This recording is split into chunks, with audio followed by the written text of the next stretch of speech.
प्यारे दोस्तों, आइए आपको एक प्यारी सी छोटी सी मज़ेदार कहानी सुनाता हूँ। आपको बहुत आनंद आएगा और कुछ सीखने को भी मिलेगा। जंबो नाम का हाथी अपने झुंड से भटक कर दूसरे जंगल में चला गया। वहाँ उसका कोई दोस्त भी नहीं था। अनजान जंगल में अकेला किसी को दोस्त बनाने के लिए साथी ढूंढ रहा था। उसने सबसे पहले एक खरगोश से संपर्क किया और कहा, नमस्ते खरगोश भैया, क्या तुम मेरे दोस्त बनना चाहोगे? खरगोश ने कहा, तुम मेरे बिल में घुसने के लिए बहुत बड़े हो, इसलिए मैं तुम्हारा दोस्त नहीं बन सकता। फिर उसने बंदर से संपर्क किया और कहा, नमस्ते बंदर भैया, क्या तुम मेरे दोस्त बनना चाहोगे? बंदर ने कहा, तुम मेरी तरह झूल नहीं सकते हो, क्योंकि तुम बहुत बड़े हो, इसलिए मैं तुम्हारा दोस्त नहीं बन सकता। फिर हाथी तालाब में रहने वाले मेढक के पास गया और वही सवाल दोहराया। मेढक ने भी उसे जवाब दिया, तुम मेरे जितनी ऊंची कूद के लिए बहुत भारी हो, इसलिए मैं तुम्हारा दोस्त नहीं बन सकता। इस प्रकार हाथी जंगल के भालू, हिरण और कई जानवरों के पास गया। सभी ने हाथी का दोस्त बनने से कोई न कोई कारण बताकर इनकार कर दिया। इन सभी जानवरों के जवाब से हाथी दुखी हो गया, क्योंकि वह बहुत कोशिशों के बावजूद दोस्त नहीं बना सका। एक दिन जंगल में भगदड़ मची हुई थी। सभी जानवर जंगल में इधर उधर भाग रहे थे। हाथी को समझ नहीं आया कि अचानक जानवरों को क्या हो गया।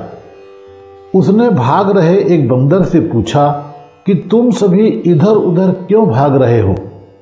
बंदर ने कहा, जंगल का शेर शिकार पर निकला है, हम सब खुद को उससे बचाने के लिए भाग रहे हैं। बंदर की बात सुनकर हाथी शेर के पास गया और कहा, कृपया इन निर्दोष जानवरों को मत मारो, उन्हें भी आराम से जंगल में रहने दो। शेर ने उसका मजाक उड़ाया और हाथी को एक तरफ चले जाने को कहा। तभी हाथी को गुस्सा आ गया और उसने अपनी सूंड से शेर को पकड़कर पटक दिया, जिससे शेर घायल हो गया और वहां से दुम दबाकर भाग खड़ा हुआ। अब बाकी सभी जानवर धीरे धीरे बाहर आ गए और शेर की हार को लेकर आनंदित होने लगे। वे हाथी के पास गए और उससे कहा, तुम्हारा आकार एकदम सही है हमारा दोस्त बनने के लिए। जानवरों की बात सुनकर हाथी मुस्कुराया और अपने नए दोस्तों के साथ खेलने लगा। दोस्तों, किसी व्यक्ति का आकार उसकी अहमियत नहीं बताता।